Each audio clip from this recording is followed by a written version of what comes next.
Boeing 747, the world's first wide-bodied jet. So wide, the Wright brothers' historic flight was shorter than its wingspan.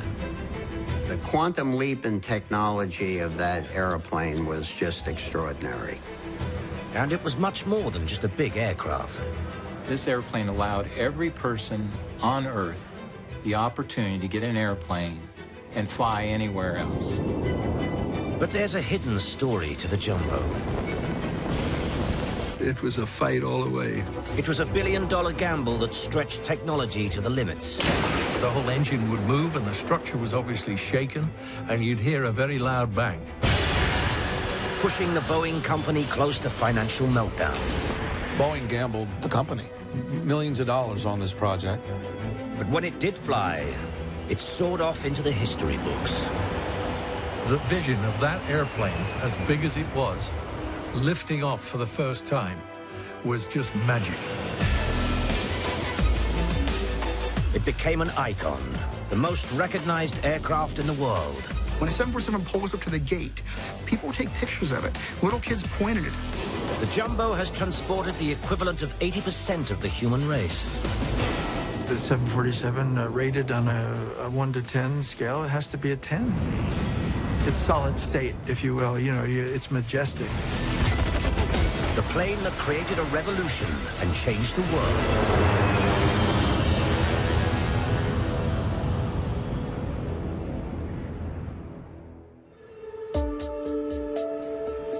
This is the latest generation Jumbo, the 747-8.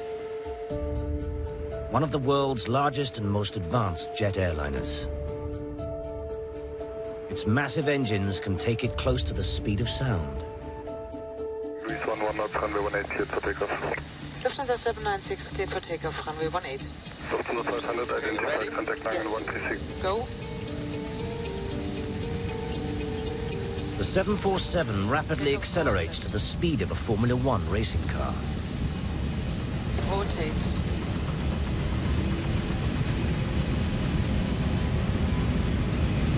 Effortlessly lifting over 400 tons into the night sky.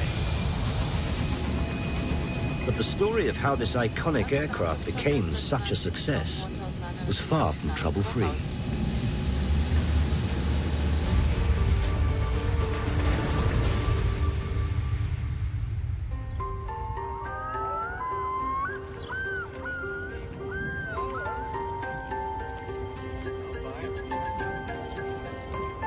The 747 story started on a quiet fishing trip in Alaska with two giants of the aviation world.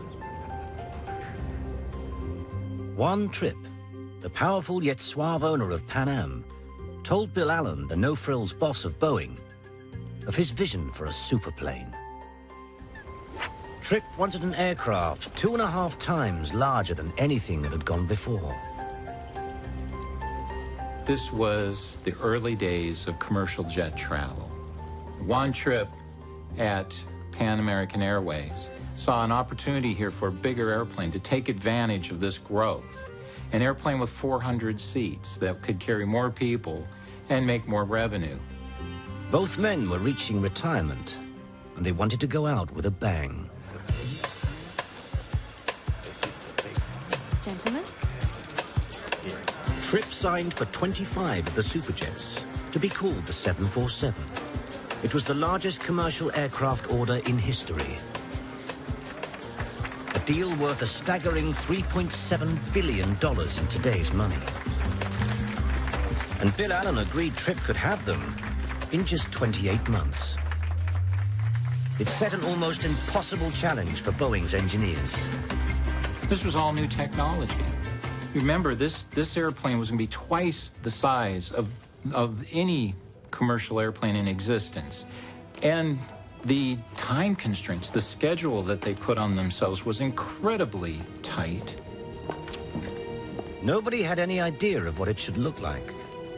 So the first stage was to draw preliminary designs.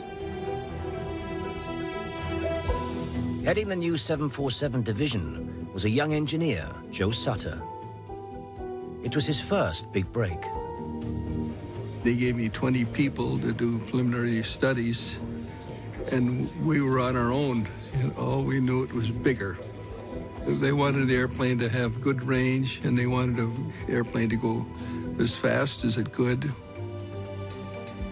Joe Sutter, now in his 90s, has returned to the original 747 prototype. Back then, as a junior engineer, he sometimes faced a hostile reception from those more senior. I had to do a little bit of education that I was the boss. And I'd kiddingly tell them if they didn't want to go along with my orders, I had a good assignment in Bangladesh I could send them to. From the start, Sutter's team worked around the clock.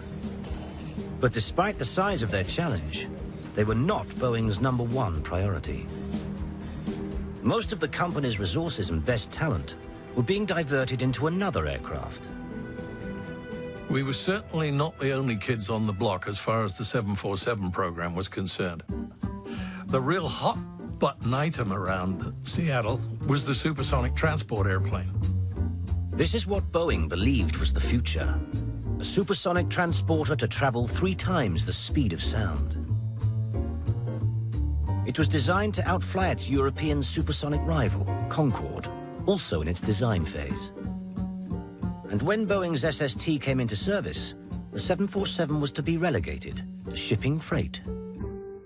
Now, the SST was the future of flight.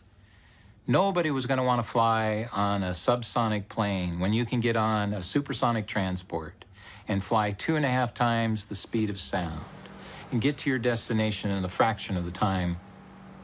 And the 747 was just almost an afterthought. They didn't expect to build more than 50 of these airplanes, and they expected most to be transports, but it'd be sort of like a stopgap until they got this airplane running. So obviously, the 747 was playing second fiddle the whole time. Sutter's team was shoved into old premises and starved of resources. The engineers who were working the supersonic transports felt, I think, that they were a little bit superior to some of the other folks around the place. Everybody now thinks that the 747 was the queen of the skies and everything was very in good shape. Well, that wasn't the case at all. There was a fight all of the way. The 747 is the most distinctive airliner in the skies. Most of us, when we fly, we don't know what airplane we're on. A lot of people don't know what type of a plane they're flying. But when you fly a 747, you know you're flying a 747 because of that distinctive hump. But the shape might have ended up very different from the one we know today.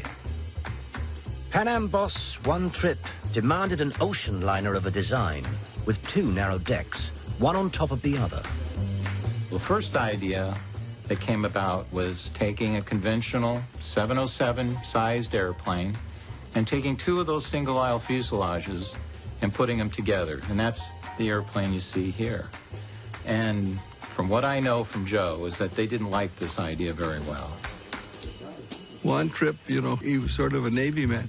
He wanted an airplane with round windows like portholes. Sutter's gut feeling was it looked like a turkey. We sat and looked at the requirements for an airplane like that and decided there's so many problems with the double-decker, there's got to be a different solution. Sutter worried that in an emergency, passengers would not jump off a top deck 25 feet above the ground. Then his team had a eureka moment. And my people came up with the idea, well, why not go to a wide single-deck airplane? Rather than put 2 decks on top of each other, Sutter's team put them side by side. And what would be the world's first wide-bodied aircraft was created. But there was a problem for the freighter version. Opening the nose was the best solution for loading, but where to put the cockpit? Then, in a stroke of genius, Sutter decided it should go on top. And so the distinctive hump was born. To think outside the box of something larger took several leaps of faith. Today it seems commonplace, but 40 years ago it was not. We had a hell of a time convincing our own management first that that was the way to go. Boeing management agonized that Tripp, who was paying, would go ballistic if he didn't get his double-decker. They decided to tell him the bad news, but banned Sutter from going. We had this presentation in New York. I didn't go to it because my management felt I'd pushed too hard and would maybe get Juan Tripp upset, so I sent a fellow named Milt Heinemann, who did our interior design, who was a lot more amiable guy than me. Heinemann set off to the Pan Am offices, armed with a secret weapon in his briefcase.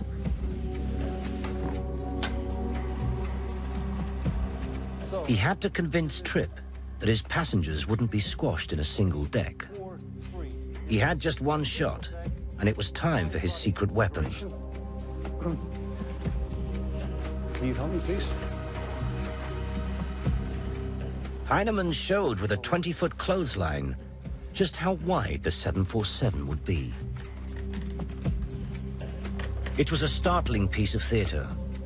No one had imagined such a cathedral of the air, almost double the width of any airliner built before.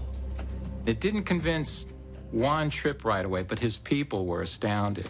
And all of a sudden, this opened up all these possibilities. It was a moment of discovery.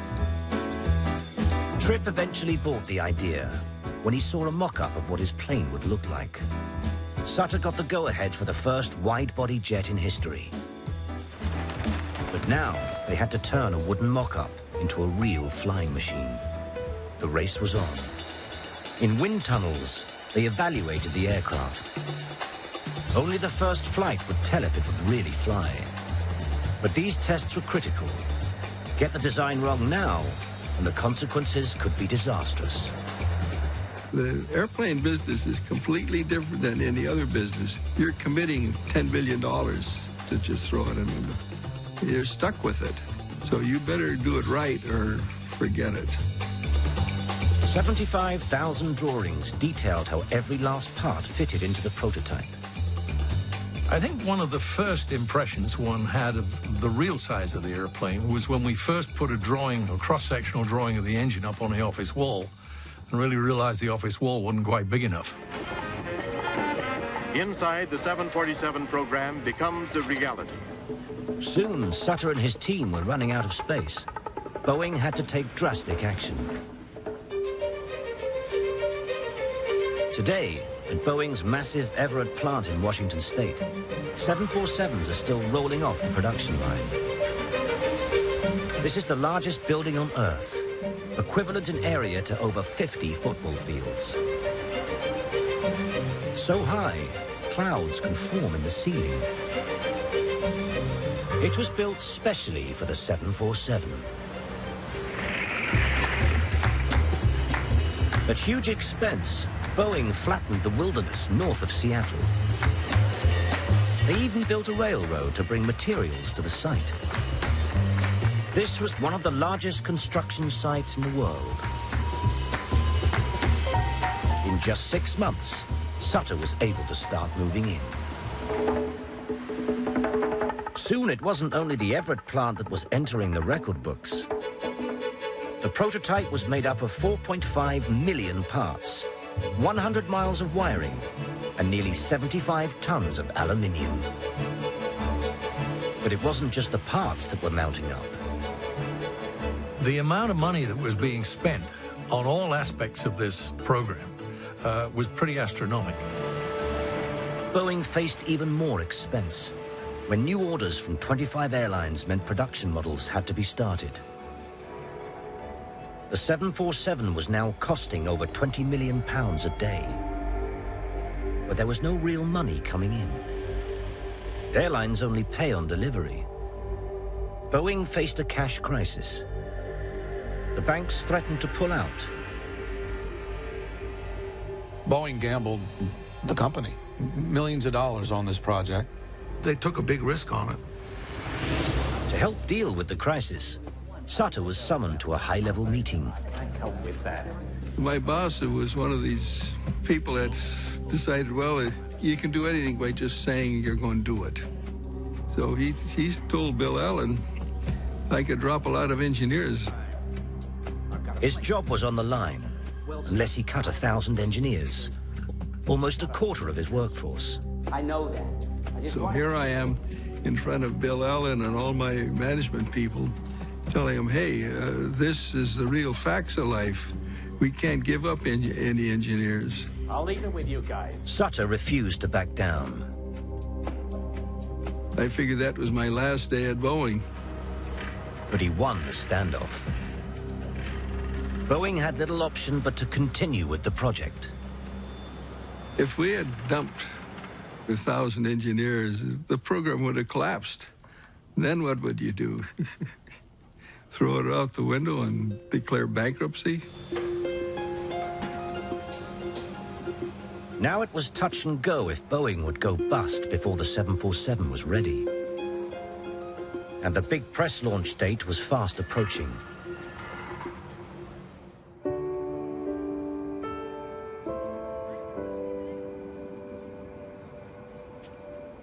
Today, the first 747 prototype sits at the Seattle Museum of Flight. With peeling paint, RH001 is a shadow of its former self as the museum struggles to raise funds to restore it. This is the #1 airplane. It was designed never to go into airline service. It was designed as sort of a development airplane. We did a lot of interesting engineering work on this thing to get the airplane tuned up. The prototype still has some of the water barrels used to simulate payloads during tests.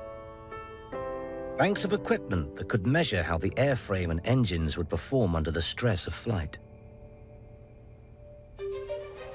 But 45 years ago, this museum exhibit was a hive of activity. Sutter and his team raced to get the prototype ready to show to the world's press. Well, the media were all excited because here was a new airplane, which hadn't happened for a while. But there were more parts on the floor than in the airplane. We were still designing and testing the airplane, and we didn't get an airplane put together until 2 days before we rolled it out.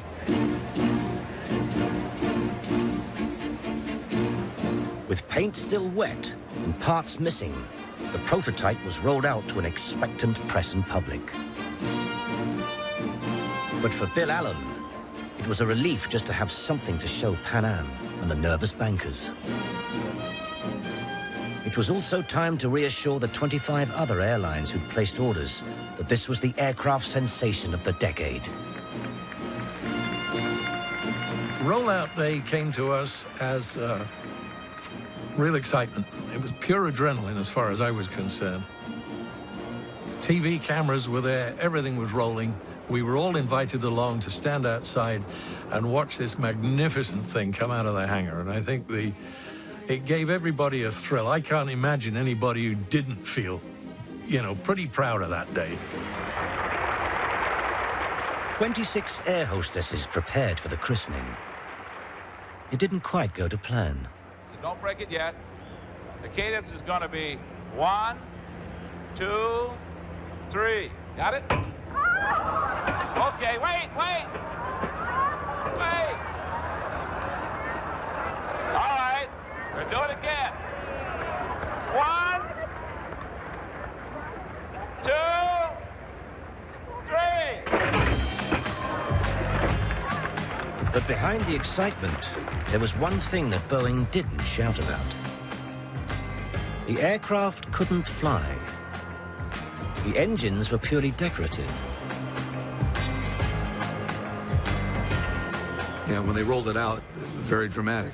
Gargantuan airplane with this great promise of hauling so many people so far, and a great promise of changing aviation.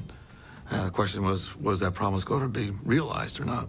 So while we enjoyed the day, I think we realized that it was eyes down and start working as soon as all of the publicity had gone away. Sutter and his team had just 54 days before the prototype was scheduled for its first flight. And they had a major crisis on their hands with the engines. Up to now, No commercial engine had sufficient power to lift even half the weight of a 747. But manufacturers Pratt & Whitney had developed a new, untested engine that could. The JT9D was a high bypass turbofan, an entirely new concept. It promised good fuel efficiency, low noise, and above all, phenomenal thrust. It's fundamentally like a jet engine that drives a big fan at the front. The secret of its design was a massive 8-foot fan on the front. This drew air not only into the central turbine, but also bypassed more than 5 times as much around the outside. The bypassing air added an incredible 70% extra thrust. And there was another bonus. At the back, the roar from the exhaust of the inner turbine was enveloped and softened by the bypassing air. Pratt & Whitney promised to make the 747 quieter than jets half the size, yet 2.5 times as powerful. Everything depended on its success. But in tests, it seemed they had promised too much. What you'd see, first of all, is the whole thing shake. At the same time, you'd hear a very big bang.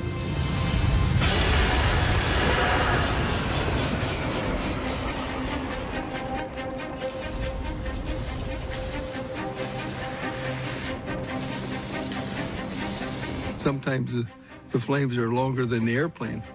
And of course, when that happens, you burn up things like turbine blades. No one could work out what the fault was. During the 747's development, a total of 60 multi-million-dollar engines were written off. But Boeing couldn't wait any longer. They had to prove to the world that the 747 could fly.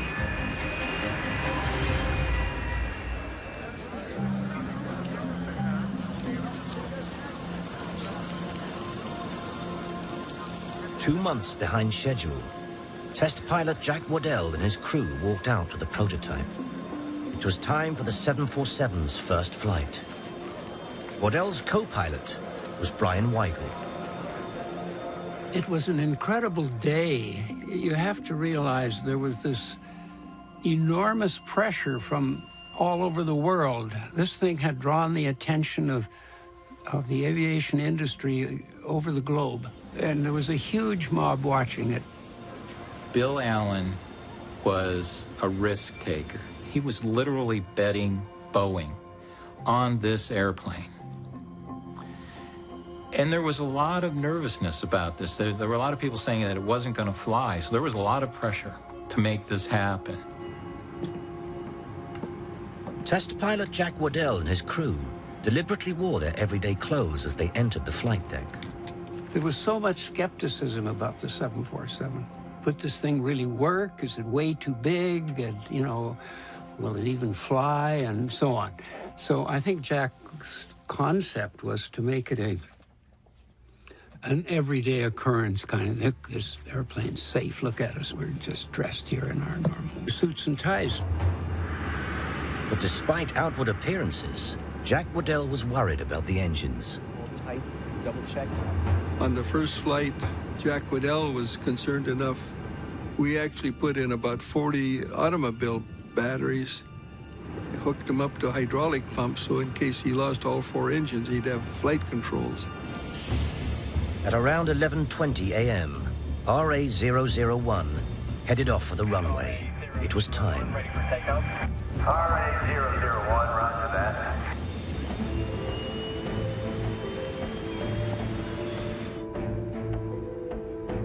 All the lights were green. So we taxied out to the runway and, of course, checked all the engines. The aircraft was empty, except for the 2 pilots and flight engineer. It was too dangerous to risk more lives. In that period of history, you didn't have simulators to prepare you for the airplane flying. Nobody knew for sure how the 747 would behave. Now was the moment of truth. 01, roger that.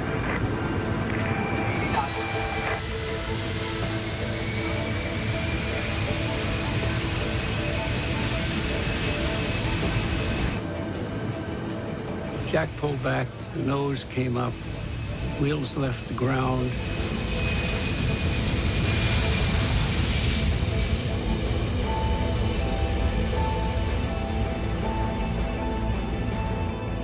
The engines were all running.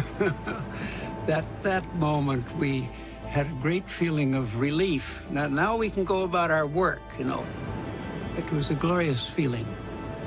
The only thing I can compare it to is the birth of your first child. I mean, it is cool. It's great stuff. The vision of that airplane, as big as it was, lifting off for the first time, was just magic. And away it went, and it overflew the airfield. And I think, you know, the hair on every back of everybody's neck was standing up. Certainly was on mine. It's a very easily flyable airplane. Still in the takeoff configuration. We haven't tried to change anything yet. Everything looks very normal on the right side, Jack. And I was over and check the left. Beautiful. We also knew the press was listening to everything we said as well, so we weren't going to say anything bad in any case. But it was a great feeling. All went well until Waddell tried out the flaps on the wings. We were retracting the flaps, and there was a distinctive clunk sound when it happened. One of the flaps that slows the aircraft for landing had come loose. There was a danger it might have come off. Jack decided that we shouldn't venture any further, and we didn't want something more serious to happen. Now, at greater speed than planned, came the dangerous part, landing 300 tons of aircraft. Many people again said, okay, she'll take off and fly, but how do you get that big thing onto the ground, especially with a pilot sitting 35 feet in the air at touchdown? Of course, I was waiting for that landing and get rid of this last concern. Then when it came in for landing, of course, since you're looking down the runway at it, it really looks slow. I kept thinking to myself, you're too slow, you're too slow, you're too slow.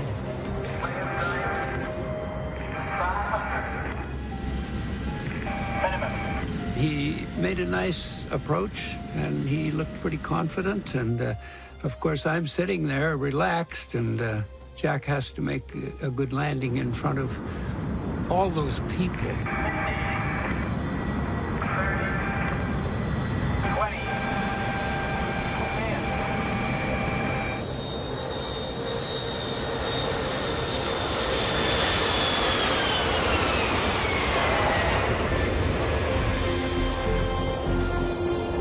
When Waddell landed the first time, he had no problem at all. And the airplane proved that it was a good flying machine on that first flight.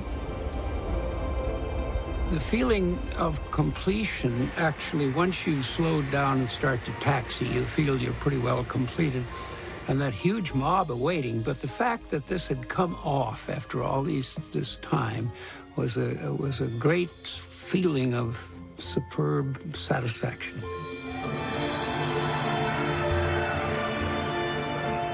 The Boeing team had worked miracles, turning sketches on paper into the largest commercial airliner ever built, and all in record time.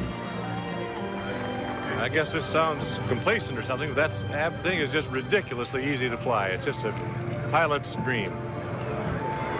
The 747 could fly, and the engines did not explode, at least this time. But now they had to prove to the aviation authorities that the plane was safe enough for passengers.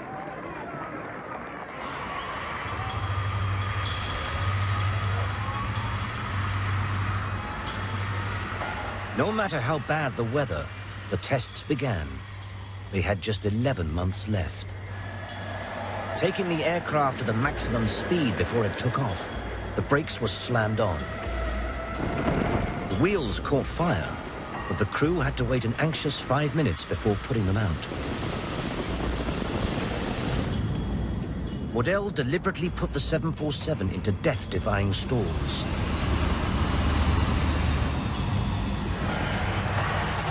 And he scraped its tail along the runway to simulate too steep a takeoff. Above all, the authorities wanted to check the plane could be evacuated in just 90 seconds. The 747 would be carrying more passengers than ever before. A single accident could kill over 400 people. But soon the 747 was passing with flying colors. Not least because Sutter had installed unparalleled safety features. 3 backup systems that would keep the aircraft flying, even if only one was working. This was his most important value in designing the 747. It was the thing that kept him awake at night. What would happen if it crashed on its first flight? It would have been the end of the Boeing company. We did, I think, establish a new standard for airplane design, and later on, I think most people tend to follow that, not maybe as well as the 747, but you'll see that safety going into all of the more modern airplanes. But it wasn't long before the tests hit what every aircraft designer considers their worst nightmare. The 7-letter F word, flutter. Increasing speed to Mach 0.7. At certain speeds, as wind tunnel tests show, flutter causes violent vibrations that can shake an aeroplane apart.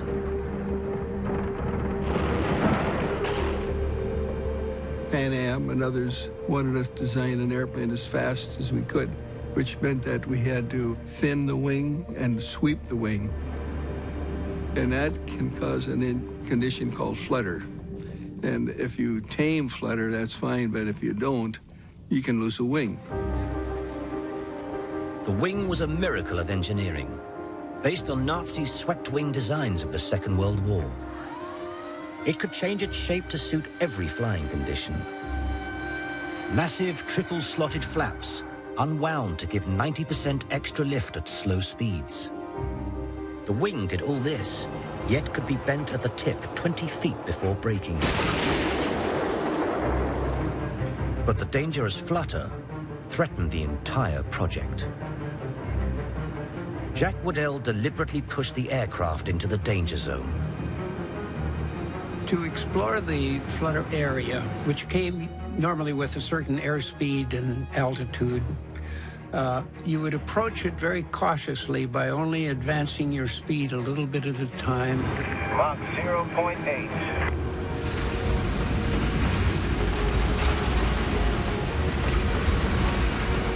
The flutter started. You knew you were in dangerous territory. It's a very dangerous phenomena and has to be carefully controlled. Okay, decreasing speed. But normally that meant right away you backed off. You pulled the throttles back and you slowed down. As soon as you slowed down, then you left the danger area with some more information. After a month of hard flying, they worked out a fix. Small heavy weights at the tip of the wings dampened the vibrations.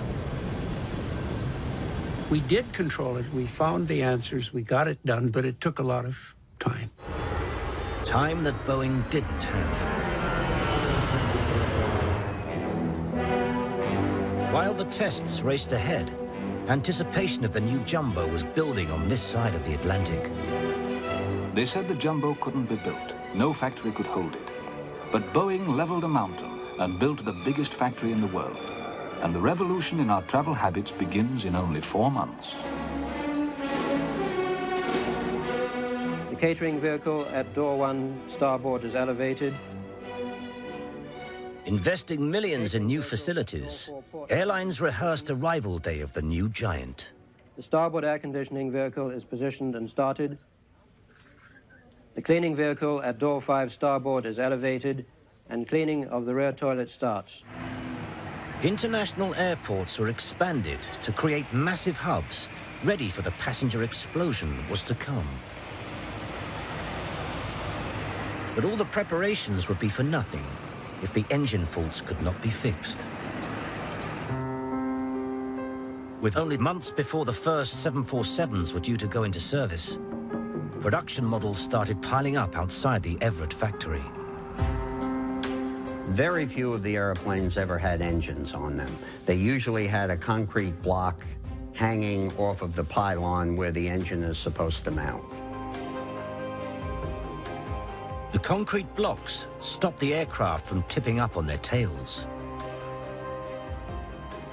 With all these grounded aircraft, the company was closer than ever to bankruptcy. I think everybody at Boeing felt that we had a very serious engine problem, and Pratt & Whitney just wasn't taking it seriously enough. They may have been working on it, but we didn't feel they were working hard enough. Test pilot Jack Waddell decided it was time to give the engine manufacturers a wake-up call. He took the president of Pratt & Whitney for a ride and showed him the problem. It was a very dramatic demonstration because those surges always created a loud boom. To prove it wasn't just one rogue engine, Waddell throttled up number 2.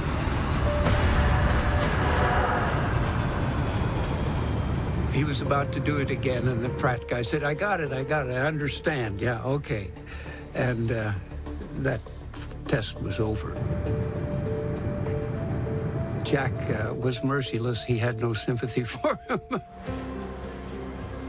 The showdown paid off.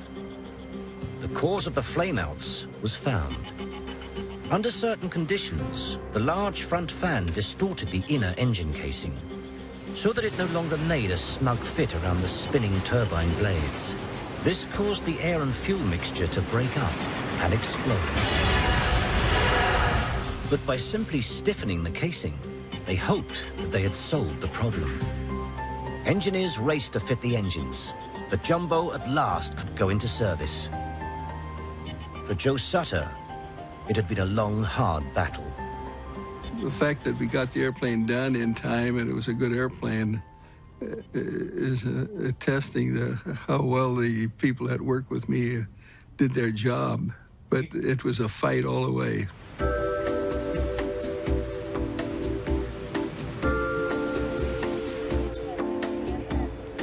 At 7 p.m., the first fee-paying passengers took their seats for the inaugural flight from New York's JFK to London Heathrow. It was quite a media event, as you might imagine, with celebrities. The airplane taxied out, and all of a sudden, we see the rotating beacon coming back toward the terminal. And it was reported that they had an engine problem. The passengers were brought back to the terminal. I'd rather be off than on. Any sense of fear? No, I mean, they said something was burning and we got off. Something was burning. It was an engine. We saw molten metal in the tailpipe of the engine, which meant that the engine had to be replaced. There was no time. Pan Am switched to a standby aircraft, hoping no one would notice. I do remember that we re-stenciled the name of the airplane to the inaugural name. After a 6-hour delay, the 747 eventually took off. While in London, everybody waited. I think the man who wrote this on the top of a press handout from Boeing's will have a very, very red face indeed this morning.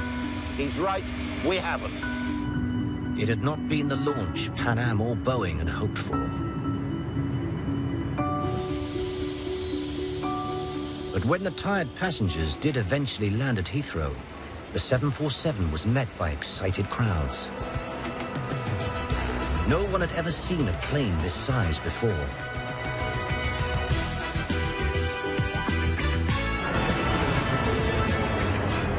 Soon, jumbos started crisscrossing the globe. With its spacious twin aisles, the 747 quickly became a success with the public. What do you think, George? Harriet, don't rush me. TV ads sung its praise. George! The kitchens are just perfect! And all this room, George! Very nice, dear. Wow! Even engine manufacturers Pratt & Whitney were eager to announce the age of the wide-bodied jet. Harriet, we'll take it. The 747, the 70s way to fly. Beautiful. The 747 became the must-have airplane. It was the plane to have in your fleet. It was the flagship of any airline fleet, and you just didn't have an airline unless you had a 747. Well, the 747 was an immediate hit. It was the epitome of the jet age and luxury air travel. Look at that. For the first time in history, people could travel cheaply yet quickly from continent to continent. The world has shrunk, they say. It's true, in the sense that air travel has brought places closer in time. The world is smaller. In the first 6 months, the 747 had taken a staggering 1 million passengers. Return transatlantic flights dropped by almost a half to just over £100. And for airlines, the Jumbo was a cash cow. Oh, I think they're marvelous, wonderful machines. They're more like a flying town hall, I should think. But it wasn't just cheap seats.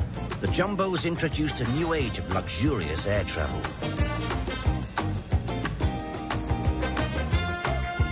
The company responsible for the new interior design and the world's first overhead locker was Walter Dorwin Teague Associates.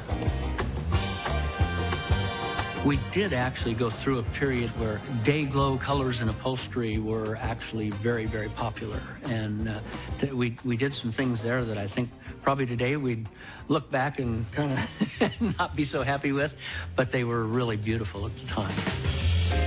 The Jumbo was transforming the aviation industry. With up to 16 cabin crew to each 747, airlines recruited more staff. Pan Am stewardess Amelia de Geer started working on 747s when they first entered service. Pan Am was the iconic airline. I would not have flown with any other airline. They were very strict about weight. We were not required to wear girdles, but we had to be slim. Amelia soon developed a love affair with the aircraft, not just with any 747, but one of the first that Pan Am ever bought. Clipper America, registration N747PA. It was love at first sight. She was an amazing vision. It was a relationship that would last 40 years. But it started badly, with the first serious accident to involve a Jumbo. I was on Clipper America, and we were fully loaded fuel-wise to go from San Francisco to Tokyo when we hit a big problem. Miscalculating his takeoff speed, the pilot hit the runway lights. We took one beam with us. It came with us right through the belly, and it went through 4 rows of seats. Those 4 seats, miraculously, were not occupied. Otherwise, it would have been human shish kebab. There was one person not so luckily located where the beam came up from the floor, and it amputated his foot. The accident had severed 3 of the 4 hydraulic systems and damaged the landing gear. The situation was critical. They had no alternative but to attempt a landing. We start to make our descent. That was the loudest landing.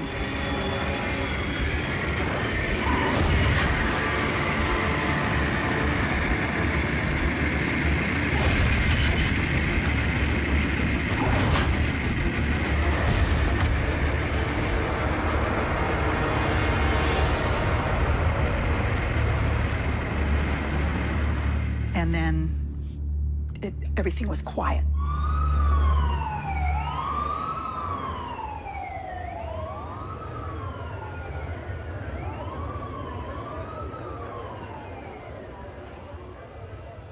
It was a miracle. It could have been possibly the worst crash. But in my mind, the 747 saved our lives. Incredibly, Amelia's 747 was repaired and went back into service. My love affair continued, and I did enjoy flying her from time to time. Then all of a sudden, she disappeared.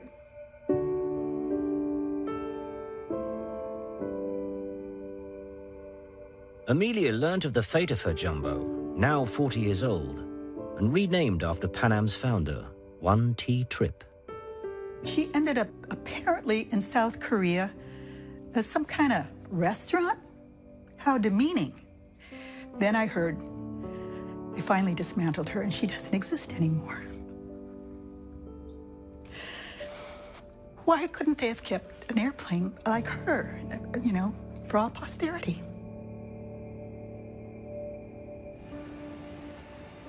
The jumbo revolution was now in full swing. But Boeing had not recovered financially from the massive investment it had made. And it was about to be dealt another blow. Everybody, I think, was concerned. Nobody took it for granted they'd have a job tomorrow morning. It was that palpable. In May 1971, the project that was supposed to make the 747 obsolete was scrapped. On grounds of noise and pollution, environmentalists persuaded Congress to cut funding for the ambitious supersonic airliner.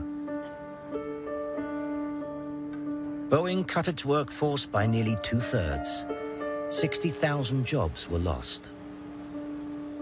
Somebody who thankfully had a sense of humor when he left put up a big board down by the airport that said, you know, the last guy to leave Seattle, please put out the lights.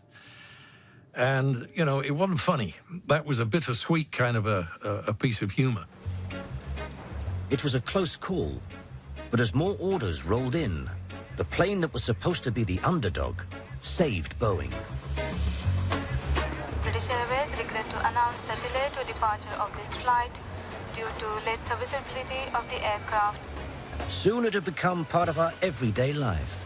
Yeah, I live at Reading. Actually, it's not too bad, but the old M4 was a bit crowded this morning, I can tell you that.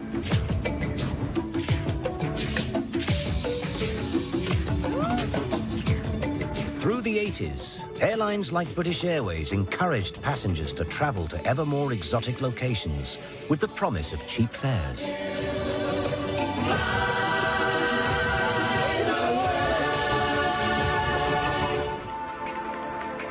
And by the early 90s, the numbers of passengers carried by jumbos was no longer in the millions, but the billions. The 747 had shrunk the world in a way that no one could ever have imagined. But by now, this child of the 70s was in need of a facelift. Boeing completely overhauled the jumbo with the introduction of the new 747-400. Advanced computer systems eliminated the flight engineer. Little winglets smoothed turbulence at the tip of the wings, saving fuel.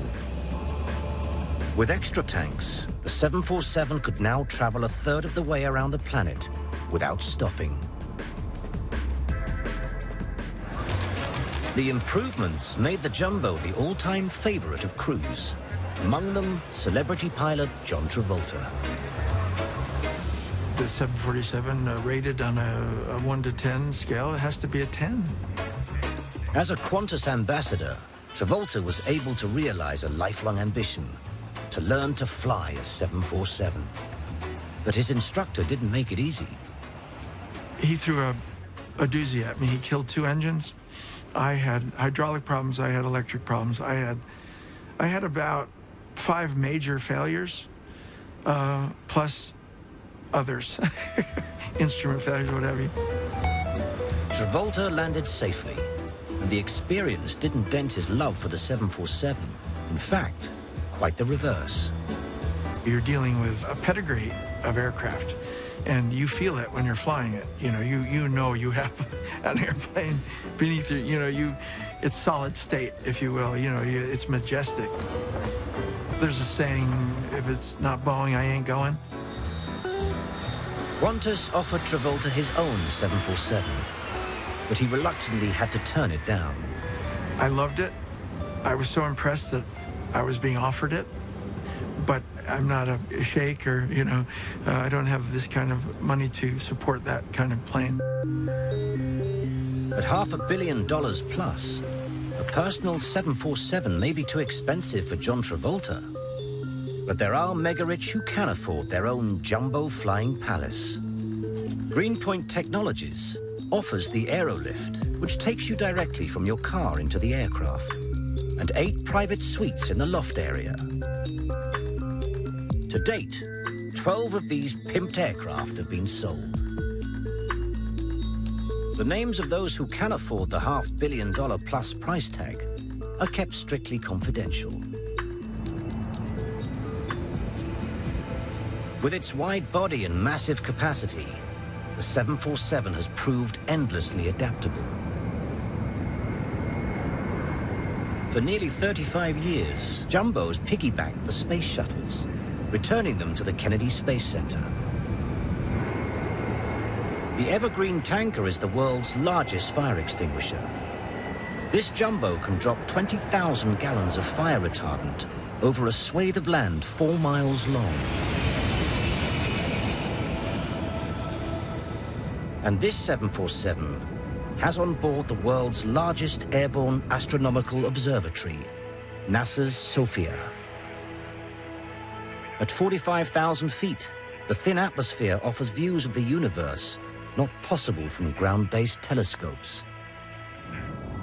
Jumbos have also been adapted to become warplanes. This is the experimental YAL-1 airborne laser, designed to fry enemy missiles at a distance of several hundred miles. But there is one 747 that is the most recognized aircraft in the world. Air Force One. Wherever this plane goes around the world when it carries our president, it's a visible symbol of the United States. It shows what we can do as Americans.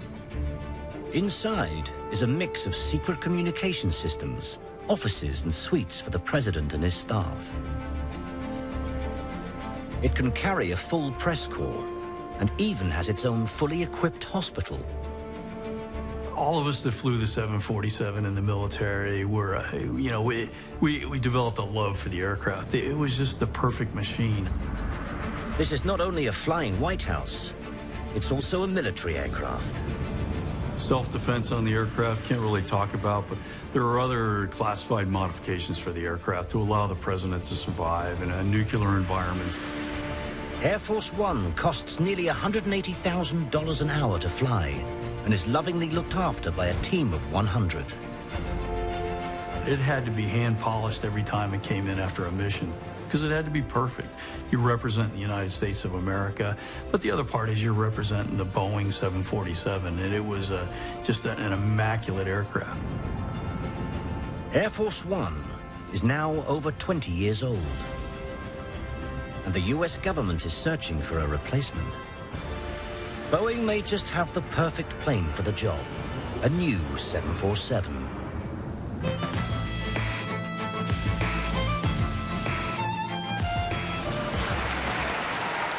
In February 2011, Boeing rolled out the 747-8 Intercontinental. There to see this latest incarnation was the father of the 747, Joe Sutter. 747-8 shows how the basic architecture of the initial airplane was right, because it looks just like the original airplane. But the thing that annoys me a little bit is I talked to the pilots that fly it, and they used to tell me that the 747-400 was their favorite airplane. Now they're saying the 747-8 is their favorite airplane.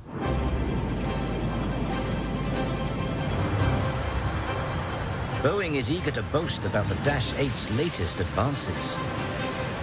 The 747-8 is really an entirely new aircraft. By far the most fuel-efficient aircraft in aviation today. This wing is completely new, and it is a wing that results in very minimum drag, even at flying at very high speeds. While Boeing can't claim it is the largest, it is still the longest and the fastest. In test flights, it came within 8 miles per hour of going supersonic. It is also ultra-quiet. We've had control towers not realize the aircraft has taken off because they didn't hear it. And when you get on the airplane, I think it's just absolutely stunning. You know that this is a 747, but it's not like any 747 you've ever seen. But for all their boasts, the order books for the Dash 8 are pretty near empty. Airlines have been looking elsewhere to replace their now aging fleet of 747s. Is this the beginning of the end for the Jumbo? A serious rival has been Airbus's Super Jumbo, the A380. With 2 decks and a wider body, it can carry another 150 passengers. But the real threat comes from a whole new generation of aircraft with only 2 engines. Aeroplanes like Boeing's own 787 Dreamliner. These can fly as far as a 747. But because they take smaller numbers, they don't need to use big airport hubs. Instead, they can take you direct to your international destination. Less hassle and cheaper all round. How do the original creators of the 747 view this threat to their baby? 2 engines have done so well and have turned out to be such a success that they are very serious competition for any 4-engined airplane. To me, it will still be around for a long time. But 2-engine airplanes are more efficient than 4-engine airplanes.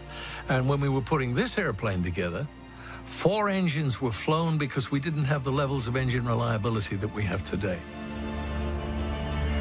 Whatever happens, it's likely we are going to be flying 747s for many years to come. Meanwhile, it's estimated that at any single moment, around 100,000 people are seated high in the skies in a Jumbo.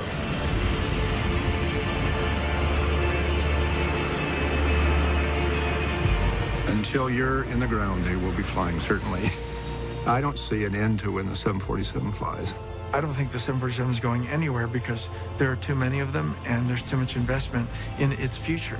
So I think we're going to see them probably through my lifetime.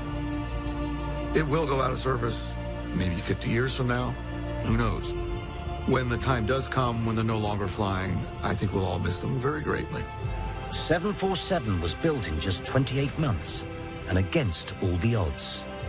Its engineers take pride that their creation will be looked at with wonder well into the future.